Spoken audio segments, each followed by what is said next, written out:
봉독하겠습니다. 고린도전서 1장 21절입니다. 함께 봉독합니다. 하나님의 지혜에 있어서는 이 세상이 자기 지혜로 하나님을 알지 못하므로 하나님께서 전도에 미련한 것으로 믿는 자들을 구원하시기를 기뻐하셨도다. 이 세상의 지혜로는 하나님을 알 수 없습니다. 굉장히 중요한 기독교의 하나의 교리를 말해주고 있는데요, 기독교의 특징 중에 하나는 계시종교 이렇게 말합니다. 계시종교라는 것은 뭐냐면 하나님께서 계시를 주시지 않으면 아무도 하나님을 알 수 없습니다 라는 거예요. 그래서 이 말씀 속에는 기독교의 가장 기본적인 교리가 또 포함되어 있기도 합니다. 어쨌든 하나님을 세상의 지혜로 알 수 없도록 하나님이 막아놓으셨습니다. 그래서 아무도 세상의 지혜로는 하나님을 알 수가 없습니다. 만약에 세상의 지혜로 하나님을 알 수 있었다면 소크라테스나 플라톤이나 아리스토텔레스나 공자나 맹자나 하나님을 발견했을 겁니다. 그런데 그런 방법은 없습니다. 하나님보다 더 지혜로우면 하나님의 지혜를 뛰어넘어서 할 텐데 하나님보다 지혜로운 존재가 없기 때문에 아무도 알 수 없습니다. 근데 하나님을 알 수 있는 방법이 딱 한 가지 있습니다. 그것이 바로 전도의 미련함입니다. 이 말을 오해하면 전도가 미련한 것처럼 보이잖아요. 근데 좀 더 성서적인 의미와 가치는 전도가 미련한 것이 아니라 복음 혹은 설교가 당시의 철학자들이 보기에는 미련해 보이고 어리석어 보였다는 거예요. 오늘날 여러분, 현대 서구 철학의 뿌리가 어디 있냐면 소크라테스, 플라톤, 아리스토텔레스에 있어요. 이 세 사람의 철학을 반복하면서 현대 철학이 이어져 왔다 해도 과언이 아니다, 그렇게 평가해요. 당시 철학의 위세가 대단했어요. 그런데 거기에 비해서 복음은 너무나 단순하고 너무나 쉽고 심지어 어리석어 보이기까지 했어요. 진리에 대해서 막 탐구를 하고 이야기를 하고 존재가 뭔지 막 이야기를 하는데 기독교는 뭐라고 그럽니까? 예수 믿어, 그럼 구원받는 거야. 예수 믿기만 하면 돼, 그럼 구원받는 거야. 이게 얼마나 사람들을 단순하게 하고 심지어 어리석어 보이고 바보처럼 보였겠어요. 그런데 이 바보처럼 보이고 이 어리석어 보이는 것, 이 안에 뭐가 있느냐? 구원의 능력이 있습니다. 이 안에 진리가 있습니다. 이것을 인정하고 받아들일 때 비로소 우리가 하나님의 자녀라고, 하나님의 백성이라고 말할 수 있습니다. 그러므로 겉으로 보이는 어리석음에 속지 마시고 겉으로 보이는 이야기들만 관심 갖지 마시고 그 안에 있는 능력에 집중하십시오, 이런 말이기도 합니다. 여러분은 복음의 능력을 믿습니까? 설교를 들어보면 그냥 기도하세요, 뭐 이런 말 많이 하시죠. 예수 믿기만 하세요, 이런 말 많이 하잖아요. 얼마나 단순해요. 그런데 이 안에 구원의 능력이 있습니다, 이런 말씀이기도 합니다. 이번에 태풍이 왔다 가니까 한국과 일본과 미국의 태풍 랩을 비교하잖아요, 종종. 근데 한국이 일본이나 미국에 비해서 정확도가 떨어진다, 뭐 이런 말 합니다. 뭐 장비의 문제도 있고 여러 가지 문제가 있겠지만 사실은 뭘 지적하냐면요, 결국은 예보관의 직관이라고 말하는 거예요. 경험치와 직관. 여러분, 미래에 대한 모든 예측은요 결국엔 직관이 결정하는 거예요. 자료 데이터 아무리 분석해도 미래를 정확히 예측하는 것은 불가능하다는 겁니다. 하나님이 또 하나 비밀로 하신 게 있는데 그것이 뭐냐면 미래이기 때문에 그래요. 사람의 지혜로는 미래를 다 알 수 없습니다. 그 미래를 정확하게 예측할 수 있는 존재가 아무도 없습니다. 하나님이 비밀로 하셨기 때문에. 그래서 최첨단의 장비를 다 갖다 놓아도 태풍의 진로를 정확히 맞추기는 어렵다는 거예요. 이게 인간의 지혜의 한계입니다. 오늘은 그런 말씀의 연장선상이기도 해요. 혹시 여러분 들어보셨겠지만 이병철 회장이 죽기 전에 질문을 던졌다고 그랬죠. 천국과 지옥을 증명할 수 있습니까? 신이 존재한다는 사실을 증명할 수 있습니까? 신이 정말로 인간을 사랑한다면 인간에겐 왜 불행과 죽음이 뒤따르는 겁니까? 이런 질문을 했대잖아요. 만약에 그가 세상적 지혜로 답변을 얻을 수 있었다면 아마 세상의 유명한 석학들 다 들여다 놓고 앞에서 특강하시오 그 특강하면서 답을 찾았을 겁니다. 근데 그렇게 답을 찾을 수 없었어요. 결국은요, 인간이 마지막에 가면 남는 게 뭔지 아세요? 마지막 질문이 뭔지 아세요? 건강 아닙니다. 돈도 아닙니다. 명예도 아닙니다. 인간에게 마지막 순간에 마지막 남겨진 질문은 과연 내가 구원받을 수 있을까? 과연 내가 하나님 나라에 갈 수 있을까? 내가 죽은 다음에 어떤 일이 벌어질까? 과연 그것이 있을까 없을까? 인간에게 남는 마지막 질문은 이겁니다. 뭐니 뭐니 해도 건강이 최고야. 그건 살아있을 때 하는 얘기예요. 아직 마지막이 아닐 때 하는 얘기예요.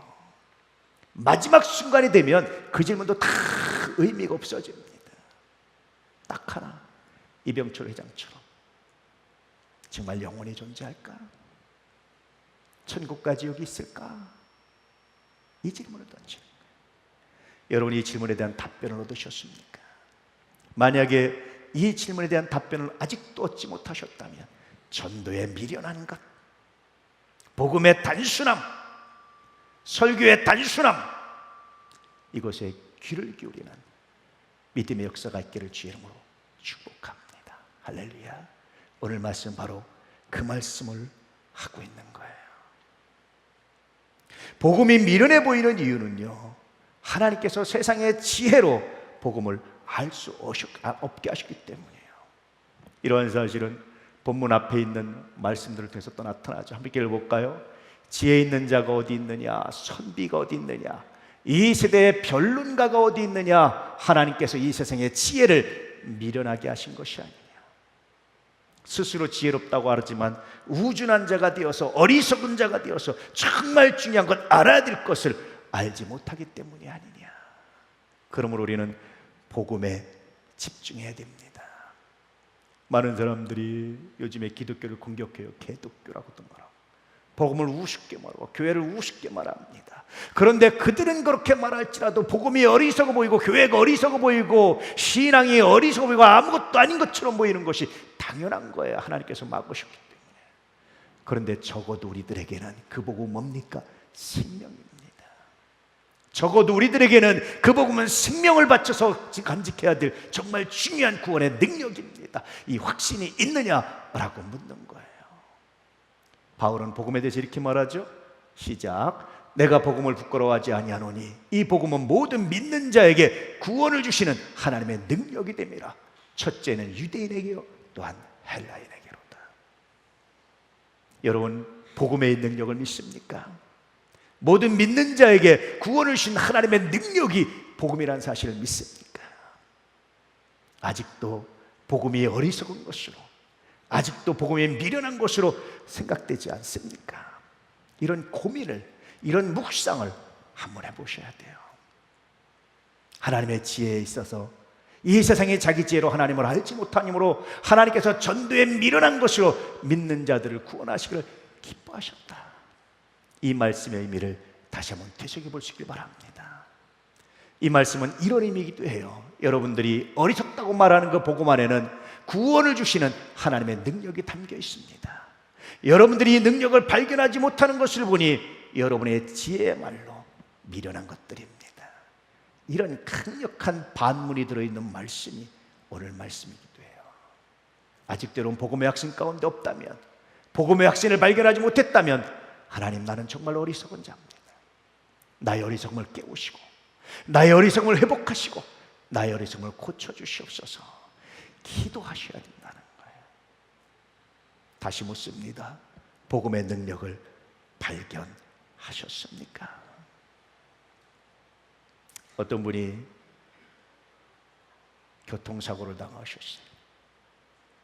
그래서 목사가 신방을 갔더니 다행히 다른 데는 멀지 않은데 얼굴에 붕대를 다 감고 있었어요.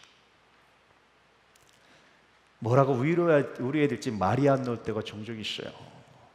그래서 어쩌지요 하고 있는데 그분이 갑자기 저는 괜찮습니다. 하나님이 너무 오래 참으셨지요.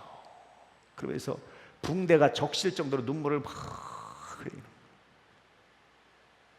하나님이 너무 오래 참았지요. 이 말이 가슴에 와닿지 않으세요? 하나님이 너무 오래 참았지요. 예수를 믿으면서도 야, 꼭 그렇게 믿어야 되냐? 야, 적당히 믿고 적당히 하는 게 믿는 거지, 지혜로운 거지. 꼭 그렇게 광신자처럼 그래야 되느냐? 뭐 새벽 기도 맨날 가야 돼? 꼭 그래야 돼? 하나님이 그래야지만 사랑하는 거야? 그거 아니잖아. 야, 그렇게 헌신해야 돼? 뭐 하나님의 일 나만 하는 거야? 다른 사람이 하면 돼. 너 그냥 예배 드리면 되는 거잖아.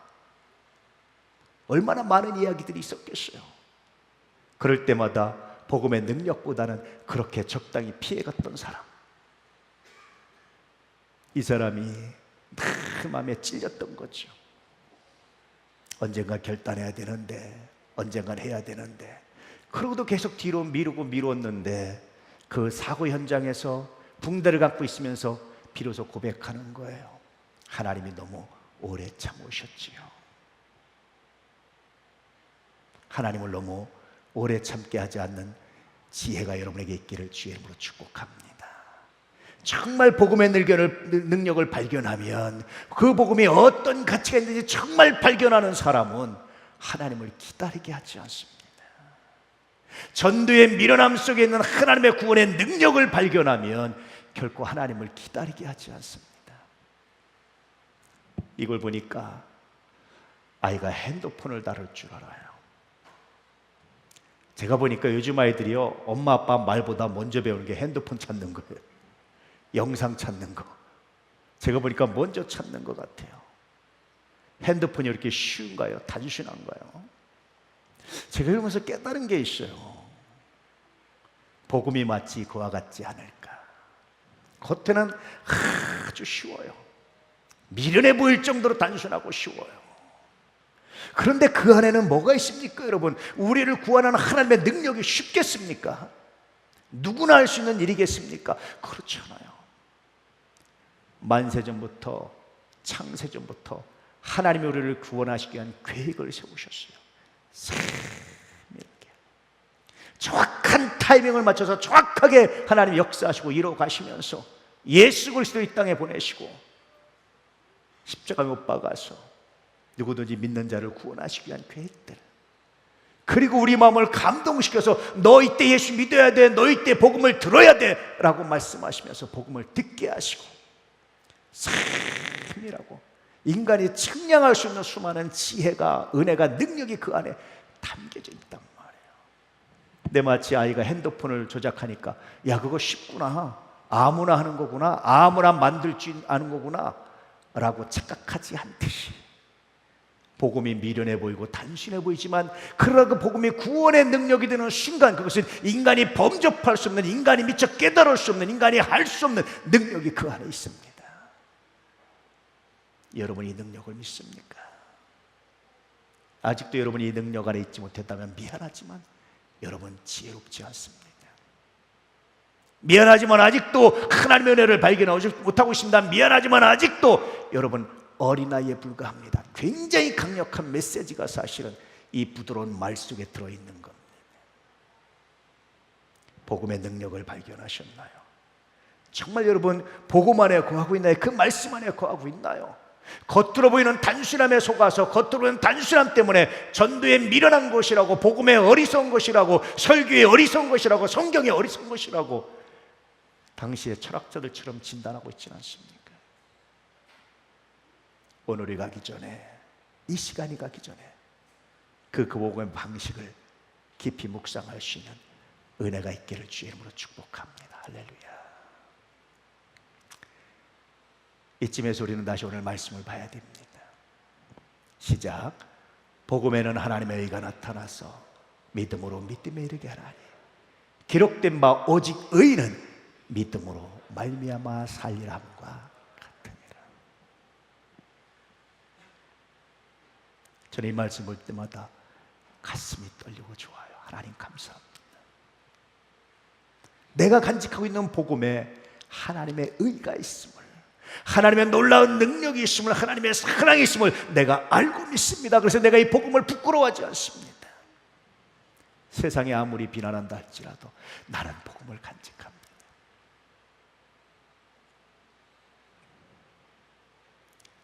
지금은 좀 그래도 덜해요. 사실은 겉으로 욕해도. 예전에 제가 어릴 때만 해도요, 교회 다닌다고 말하면 정말 많은 비판과 비난과 그런 눈초리들이 있었어요. 저는 그때를 생각하면 오히려 지금이 정직한 것 같아요. 집안에 이렇게 어떤 모임에 가면 혼자 예수 믿었어요. 우리 집안에서, 우리 가족만. 아들이니까 그 모임에 가면 다들 절을 하는데 절을 할 수가 없잖아요. 우리 어머니가 가기 전에 절하면 안 돼. 그래서 네, 그러고 갔는데 막상 어릴 때는 위세에 눌려서 절을 하고 후회하고, 그러다가 제가 중학교 때 이제 정말 안 하겠다, 나는 진짜 안 하겠다 맘먹었어요. 그래서 안 하고 옆에 서 있었어요. 난리가 났어요. 조상도 모르는 놈, 뭐 별 얘기가 다 나오죠. 기도 안 했어요.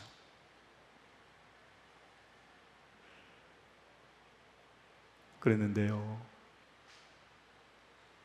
시간이 지나면서 내 안에 그것이 얼마나 은혜로 닦아오는지 하나님 감사합니다.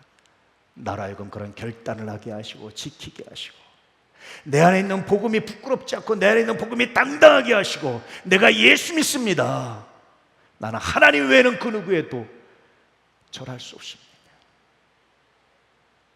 내가 부모님은 존경해서 내가 효도하는 마음으로 살아계실 때 내가 절할 수 있지만 죽은 귀신에게는 내가 절할 수 없습니다.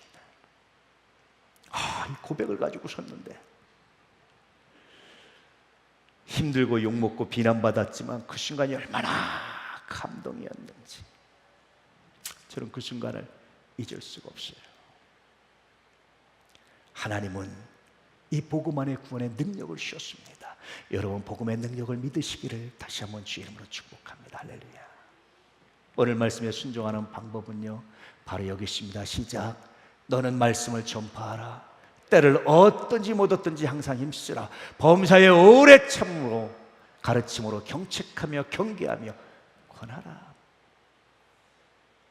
정말 복음을 간직하고 있다면, 정말 내가 복음 안에 있다면 이제는 전해야 된다라는 거예요. 언젠가도 고백했지만 제가 아마 고등학교 때 같아요. 제가 친구들한테 예수 믿자는 말을 못했었어요. 여러 가지 이유가 있었습니다. 교회에 대한 확신이 없었어요. 솔직히 말하면 내가 다니는 교회에 그 아이를 전도하면 내가 다니는 교회에서 그 아이들을 100% 환영하고 맞이할 거라는, 잘 정착할 거라는 확신이 없었어요. 나한테 솔직히 말하면 그렇습니다. 그래서 전도를 못했어요. 그랬는데 그때 아마 꿈인지 기도 중인지 정확히 기억이 안 나요. 사실은 환상 중이었는지. 제가 고등학교 2학년 때 성령 체험하고 많은 영적 체험을 했거든요. 사실은 개인적으로. 그 이유니까 제가 정확히 모르겠어요. 그런데 어느 날 하루요, 지옥에서 내 친구들이 막 원망하는 소리가 들리는 거예요. 나쁜 놈, 저만 예수 믿고 구원받고 우리는 이 지옥에서 고통당하게 놔두는 친구도 아니야. 친구라는 놈이 그럴 수가 있어. 막 원망하는 소리가 막 귀에 막 환청처럼 막 들리는 거예요. 이렇게 참을 수가 없더라고요. 저는 결심하면 곧바로 합니다. 그래서 그 다음날 곧바로 친구들을 만났어요. 만나서 야, 너희들 교회 가자. 그랬더니 굉장히 놀라운 사건이 하나 벌어졌는데, 그 중에 한 친구가 나는 네가 나한테 왜 그 말을 안 하는지, 친구라고 하면서 왜 그 말을 안 하는지 그게 의아해했다. 나 갈게. 그러고 따라 나왔어요. 깜짝 놀랐어요. 기다리고 있었구나. 네가 정말 예수 믿는 게 좋다면, 네가 정말 예수 믿는 게 그렇게 확신이 있다면 나한테 말해야지. 말하지 않는 걸 보니 너 확신이 없는 거 아니야? 아니면 나를 정말 친구로 생각하지 않는 것 아니야? 이 말이 전 들렸어요. 여러분 친구는, 여러분 가까운 사람은 그런 말 안 할 것 같습니까? 그런 생각 안 가질 것 같아요. 정말 좋은 것이 있는데 그것을 여러 번 누리고 있다면 여러분 옆에 있는 사람 뭐라고 그러겠어요? 네가 그게 정말 좋은 줄 알았다면 나눠야지. 아니면 좋다고 말하는 네가 거짓말 하든지. 하나님의 구원에 대한 이 복음의 능력을 전하지 않으면 둘 중에 하나입니다. 거짓말이든지 확신이 없든지 아니면 나눠주기 싫든지 둘 다 상처받아요. 이왕 예수 믿는 것 여러분 제대로 믿을 수 있기를 축복합니다. 복음 안에 거할 수 있기를 축복합니다. 할렐루야. 그리고 복음의 능력을 이제는 간직하지 말고 이제는 전할 수 있는 하나님의 사람들 되시길 축복합니다. 때를 얻든지 못 얻든지. 이 말씀은 무례한 전도를 말하는 게 아니에요. 무례하게 아무 때나라고 말하는 게 아닙니다. 너는 복음을 전하기 위해서 너의 삶을 절제하고 디자인하라고 말하는 거예요. 그리고 기회가 왔을 때 그 기회를 놓치지 말라는 준엄한 명령이 바로 이 말씀입니다. 복음을 전하기 위해서 준비하고 있나요? 복음을 전하기 위해서 그 복음이 여러분의 입으로 들려지는 복음이 상대가 들려질 수 있도록 준비하고 있나요? 준비하는 방법이 뭔지 아십니까? 아이러니하게도요, 우리가 성공하고 잘 됐을 때보다 오히려 실패하고 좌절하고 넘어지고 아플 때 행동하는 방식이 훨씬 더 큰 능력이 돼요. 야, 저 상황에서 나는 포기할 텐데, 야, 저 상황이란 나는 자살을 생각할 텐데, 야, 저 상황이란 나는 살고 싶지 않을 텐데, 어떻게 저렇게 저 상황을 담담하게 이겨낼 수 있지? 어떻게 저 상황에서도 감사할 수 있지? 어떻게 저 순간에서도 그렇게 믿음으로 당당할 수가 있지? 여러분, 이것이 정말 복음의 능력입니다. 이것을 전하라는 말이에요. 이렇게 삶을 디자인하라고 말씀해주고 있는 겁니다. 그렇게 복음 안에 있을 때 비로소 여러분, 우리는 전도에 미련한 것으로 믿는 자들을 구원하시는 하나님의 기쁨이 무엇인지를 발견할 수 있게 된다는 거예요. 이 이름을 아는 사람은 많지 않을 거예요. 조지 베벌리 슈하라는 사람. 이 이름을 아는 사람은 많지 않을 겁니다. 그런데 이 찬송은 많이 알 거예요. 주 예수보다도 귀한 것은 없네. 이 세상 명예와 바꿀 수 없네. 아마 이 찬송을 하는 분은 많을 거예요. 이 슈야가 사실은 목사의 아들입니다. 근데 미국 대공황 때 경제가 어려워지면서 경제적인 문제로 대학을 포기했어요. 그때 마침 시카고 방송국에서 전속 가수를 뽑는다는 광고가 나왔어요. 음악에 재능이 있던 사람이라 응모를 했는데요, 경쟁률이 얼마인 줄 아세요? 1500대 1이었어요. 거기 합격을 했어요. 와! 기뻐하는데 슈아의 어머니가 아들이 세상으로 나와서 화려한 연애 생활을 할 때 어떻게 될까 걱정이 돼서 본인이 늘 암송하던 시, 이 밀러 부인의 시였는데요, 이 시를 주면서 아들아 좀 읽어보렴. 슈아가 그거를 탁 보는 순간 감동이 돼서요, 피아노 앞에 가서 반주하면서 즉석에서 작곡한 거예요. 주 예수보다도 귀한 것은 없네. 그리고 슈아는 시카고 방송에 전화를 했어요. 날 뽑아줘서 고맙지만 나는 하나님의 일을 하겠습니다. 그리고 빌리 그레함 전도대에 들어가서 평생을 전도하며 살았어요. 정말 여러분, 복음의 능력 있는 사람, 복음을 간직한 사람들은요, 무엇이 중요한지, 내가 어떻게 살아야 되는지, 내가 무엇을 위해서 나의 시간과 나의 물질과 나의 달란트와 나의 정열을 사용해야 되는지를 결정하게 돼 있어요. 그렇다고 여러분 다 복음 전도대 하라는 거 아닙니다. 직장도 다니시고 삶의 자리에서 최선을 다하십시오. 그런데 한 가지는 잊지 마십시오. 복음을 위해서, 여러분이 간직하는 구원의 능력이 되는 복음을 위해서 이 복음을 어떻게 전할 것인가, 어떻게 말할 것인가 고민하며 기도하며 때를 얻든지 못 얻든지 이 복음을 위해서 살아가는 믿음의 역사가 있기를 축복합니다. 그럴 때마다 구원의 현장을 목도하게 될 겁니다. 그럴 때마다 염려가 기도로 바뀌는 현장을 목격하게 될 겁니다.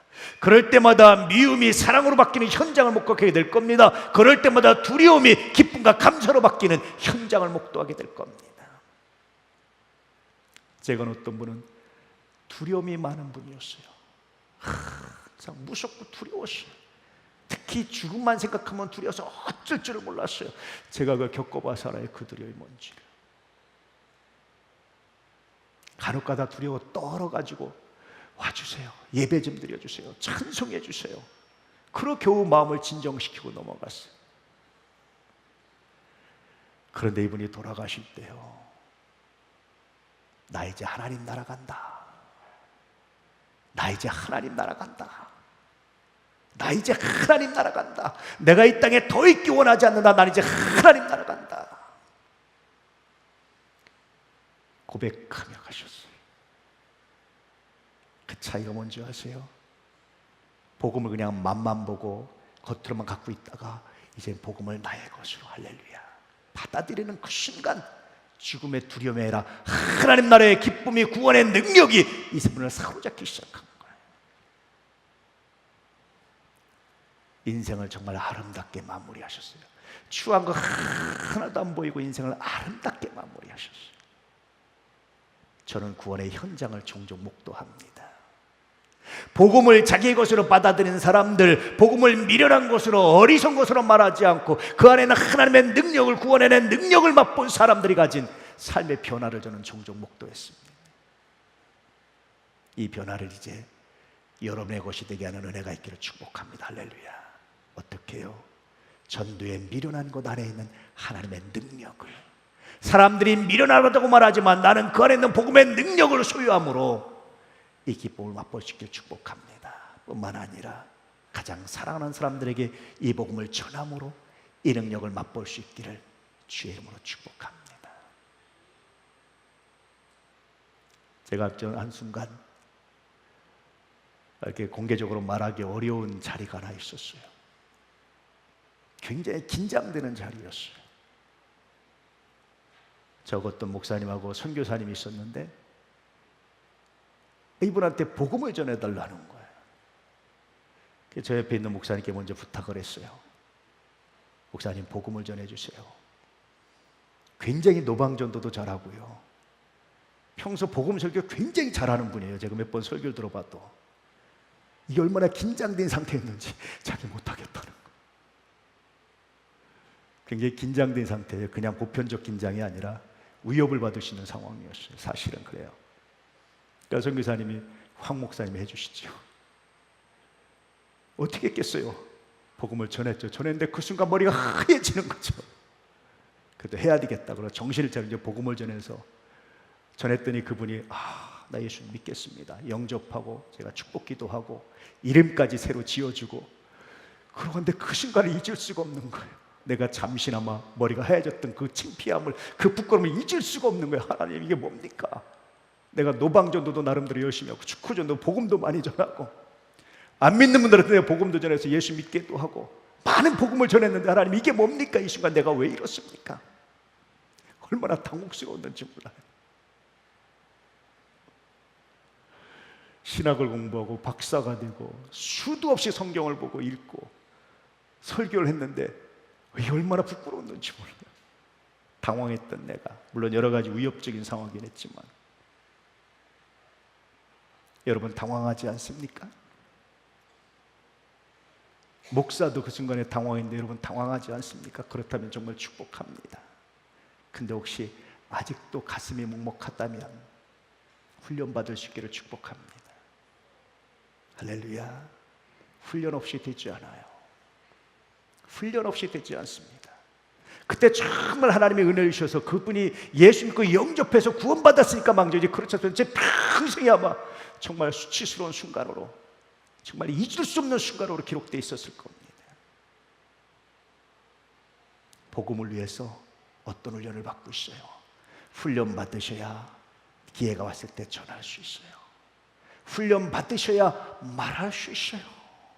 평생을 예수 믿었는데 복음 하나 제대로 전하지 못한다면 그건 정말 부끄러운 일입니다. 왜냐하면 복음은 하나님의 구원하는 능력이기 때문에. 할렐루야. 세상 사람들이 밀어넣다 할지라도 나에게는 하나님의 능력을 내가 믿기 때문에 이제 그 복음을 간직하시고 복음을 말하시는 훈련을 받으셔서 구원의 현장을 목도하시고 하나님의 영광을 드러나는 믿음의 사람들 되시기를 축복합니다. 다시 오늘 말씀을 읽어볼까요? 시작. 하나님의 지혜에 있어서는 이 세상이 자기 지혜로 하나님을 알지 못함으로 하나님께서 전도에 미련한 것으로 믿는 자들을 구원하시기를 기뻐하셨도다. 이 복음 안에 거해서 이제 복음 증거자가 되는 거룩한 삶이 되시기를 축복합니다. 오늘 말씀을 기억하며 나같이 묵상하며 기도하시길 바랍니다.